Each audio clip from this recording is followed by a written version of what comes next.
O'Connell was on the Dan Patrick Show yesterday, and they were talking about their quarterback competition, and they keep talking about, well, competition is how you find out it's the best quarterback in the NFL.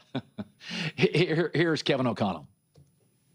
As a guy who's played 7 or 8 quarterbacks in 4 years, the 2 years we had our starter, play the whole season, we won 13 and 14 games. So we want to try to get back to the standard of having the quarterback position be a driving force behind us winning by doing their job, by hopefully activating the great players they get to play with. I'm excited about where we're at, but we won't really know until we, go start calcifying, forging our team together that we're going to compete in the NFC North.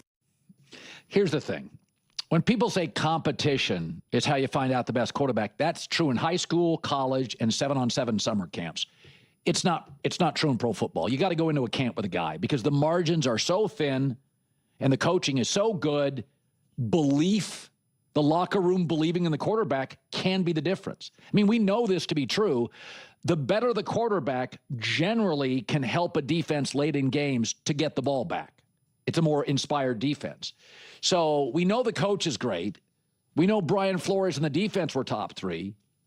We know Justin Jefferson is probably the best wide receiver in the NFL. And we know Sam Darnold won 14 games here. The truth is, the worst place you can ever be as a pro coach in any league is when you have to lie, when you have to protect. They don't want J.J. McCarthy to be a bust, but he's a miss. Doesn't mean he can't go elsewhere, and succeed. Baker Mayfield and Sam Darnold went elsewhere, but the difference is the Vikings are a well-run organization with a great coach and a great defensive coordinator, and he's not working. Sam Darnold with the Jets, it's an excuse, right? Because it's the Jets. Or Baker Mayfield in Cleveland doesn't work out. Well, it is Cleveland. Minnesota's always been well-run. Minnesota's always drafted pretty well. Minnesota's had stable ownership. They've had many good coaches. They have their left tackle. They have their star receiver. They've got good weapons. They have a great defensive coordinator in Brian Flores. They're smart. I mean, again, Minnesota's smart. That's the problem here. People say, whoa, look at Sam Darnold. The Jets. Okay. Let us dive into this because it is absolutely hilarious for so many different reasons, and Colin Cowherd has now set me up so beautifully. I love it. I cannot wait to unpack this. Before we jump into it, Minnesota Vikings fans, please do not forget to subscribe and watch the full-length video. When you do that, views go through the roof, subscribers go through the roof. It is not about chasing views, it is not about chasing subscribers, it is about being able to create Minnesota Vikings content that people genuinely want to watch and discuss, so we can keep having the most impartial, grounded, and honest conversations about the Vikings. It makes such a huge difference, and I would really appreciate it. So, yeah. He keeps talking about how well-run the Vikings are and how it is not good to have a competition, how that is not what is best for the team, and so on. So, then why are the Vikings doing it? If they are so convinced that J.J. McCarthy is a bust, if they are so convinced that he is not good that they have to lie about this, why would Kevin O'Connell and this franchise, which has clearly made some mistakes, why would they willingly, I do not want to say set their team up to fail, but willingly set their team up for an obstacle that they would now have to overcome? Why would they willingly do that? Why would Kevin O'Connell willingly do that to his team? That does not make any sense.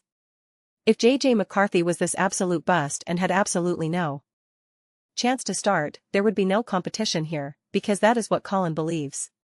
There is really no competition, no challenge, nothing. It is just Kyler Murray, Kyler Murray, Kyler Murray. And it is like, well then they would just say that. Listen, when you are a professional, when you are in the NFL, when you are making millions, you have to have difficult conversations and face reality. You have to walk up there, communicate, and be truthful. So they would say, Kyler Murray is our starter. JJ, he is not ready yet. We still think the future is bright for him, but right now this is the direction we are going in. They would just say that and do it. But instead, they are saying, well, we are going to have a competition. But do not worry, it is not a real competition. We are having a competition. Oh, J.J. McCarthy is doing great. We are splitting the reps, do not worry, we are splitting the reps just for fun, just so we can show everyone that it is a real competition, but we are not. Are you not taking away reps then from the actual quarterback who needs them?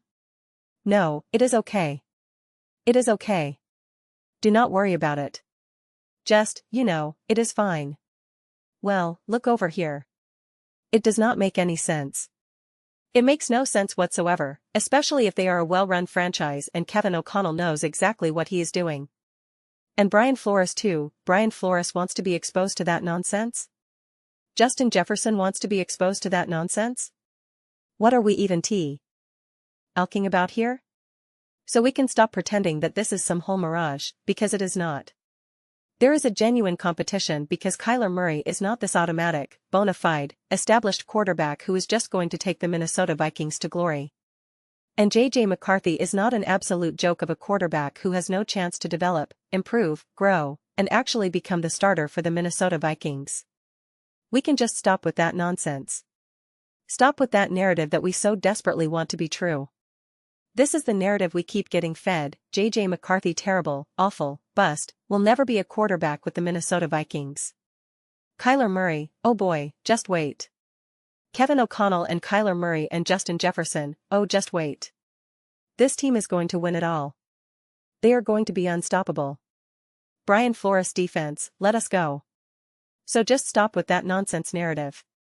I do not know who you think J.J. McCarthy is, and I do not know who you think Kyler Murray is. He referenced Baker Mayfield and Sam Darnold and this and that. I love Sam Darnold. I think Sam Darnold is awesome. I was saying that Sam Darnold and the Minnesota Vikings were going to be great before that was ever even close to being a popular opinion. And when he went to Seattle, I said he was going to be great there, and I said Minnesota should not move on from Sam Darnold. So I have been one of the most pro-Sam Darnold fans out there. If they did not have an elite defense, the Seattle Seahawks do not win the Super Bowl. They just do not. Why? Because it is a team game more than anything. It is a team game. So any of the fans of Sam Darnold, myself included, would not be able to do a victory lap on Sam. Baker Mayfield, and KOC was referencing Baker and saying how he did not have success over here and there, but then he did have success over there. And it is like, yeah, mild moderate success. Interesting, fun to watch. I am sorry, if you are picking the Tampa Bay Buccaneers and Baker Mayfield to win the Super Bowl, that is a you problem. That is a you problem. Nick Wright did it, and they did not even make the playoffs. So again, that is a you problem. That is why I said Baker Mayfield is a perfect comp for Kyler Murray and the Minnesota Vikings. It will be fun. You will have some action. You will definitely be able to win some games, plenty of games, and you will have moments when you are like, alright, this is great. And Kyler Murray will have moments when you are like, wow, he is why we won that game. And you are going to have plenty of moments when you are like, wow, he is why we lost that game. And what Kevin O'Connell said right here, when we have had our starter from start to finish, we win like 13, 14 games. Right. You are here to find your starting quarterback for the next 10 plus years. You are here to find the quarterback who can consistently be your starter year after year. So then you can have that continuity and that growth that can and take you to the next level. So to automatically dismiss J.J. McCarthy and act like Kyler Murray is that quarterback is insane. That is absurd. It does not make any sense. None. Zero. So I think we have to retire this narrative a little bit here. We really do. We have to stop pretending. And again, I do understand. I am not telling you that a quarterback competition is ideal because I agree with Colin's statement where he says it is not ideal to have a quarterback competition. I have news for you, they all say it is the best in high school and college. No, it is not. The whole buying into a quarterback and having support and this and that, same thing whether you are in high school or middle school. Are you kidding me? Especially when you are younger, when everyone thinks they could be the guy, that they could be this, that they could be that. You want to talk about losing belief? Bro, nobody loses belief in a player more than a 17-year-old in 11th grade. So I do not know about that. It is when you have the confidence and it is just unspoken, that is the guy. And everyone just knows it. What about Michael? Nope, it is him. Yeah, but Michael was really good. It is him. And then everyone knows it, coach knows it, the players know it, the players know that the coach knows it. They know that player even gets a little special treatment, and you just go with it because you know that is the guy.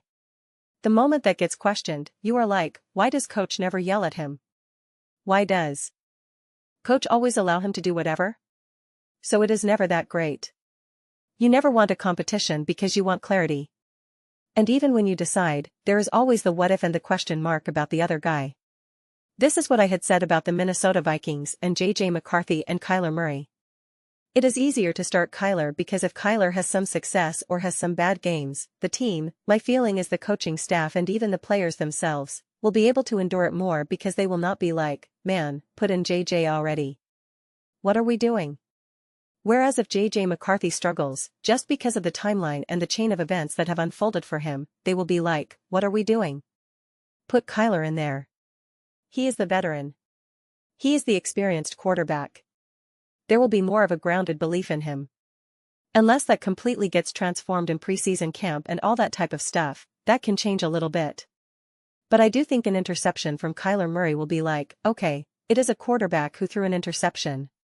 An interception from J.J. McCarthy will be like, this guy is terrible. He cannot play quarterback. You will feel that. You will. And I think the coaching staff will be susceptible to that, and so will the players. How do I know that? Because things, as I just said, do not change from when you are 15 to when you are 30. They just do not in that regard. I am telling you right now, I have so many memories of this in every sport imaginable, basketball, soccer, football. Why is that pitcher still in? Take him out of the game already. Why do we have that goalie in? Why do we have him at first base? Why do we have him at quarterback? Why am I not quarterback? It is endless examples of it. Endless. But when you have the dude or the guy that you believe in more, you can endure more losses. And when I say losses, I do not just mean losing the game itself, although that is true too. I mean losses in the moment. So that is why Kyler Murray, if anything, would have more momentum, because there is more resiliency there. You can endure more pain throughout the course of a season and throughout the course of a game. I am not saying that should dictate how you navigate it, though. That is why I said this probably a month or so ago. If I am ownership, if I am management of the Minnesota Vikings, I go to Kevin O'Connell and say, your job is secure. I know we have made some bad mistakes these last couple of years or whatever, but it is all good. We have all the faith in you. You are not coaching for your job or anything like that. So ultimately, we just have to do what is right. Do we still believe that J.J. McCarthy can play? Can he endure struggling, or will we lose the team? Having a real honest conversation about how to best navigate this, rather than everyone making decisions based off of fear. But that is why it is just funny to me because we are trying to say that there is no actual competing tie-in and that there is no room for J.J. McCarthy to grow and all this other type of stuff. It just does not check out to me. It just does not check out. We say they are such a well-run franchise, which is fair, and that Kevin O'Connell knows exactly what he is doing, Brian Flores, and so on. And then it is like, well, they said they were comfortable enough to move on from Sam Darnold and bring in J.J. McCarthy. It is what they said. It is what they did. It is what their actions showed. So, just saying. Those are just my thoughts. I would absolutely love to hear yours. What do you guys all think about J.J. McCarthy and Kevin O'Connell telling lies? Telling lies to everyone, to his team, to the coaching staff, to the media, to you, to me. Man, Kevin O'Connell is such a liar. Let me know your thoughts. I read every single comment. So whether you agree with me or disagree with me, either way, let us get into some discussions. Let us get into some debates. But ultimately, let us just have some fun. Please do consider subscribing. We are building an amazing community here, and I would absolutely love to see you be a part of it. I want to build something that we all generally feel connected to. Something that we are really excited to be part of. I think we are well on our way to doing it. Please do not forget to give this video a thumbs up. It really does help with visibility and the algorithm. Thank you so much. See you next time.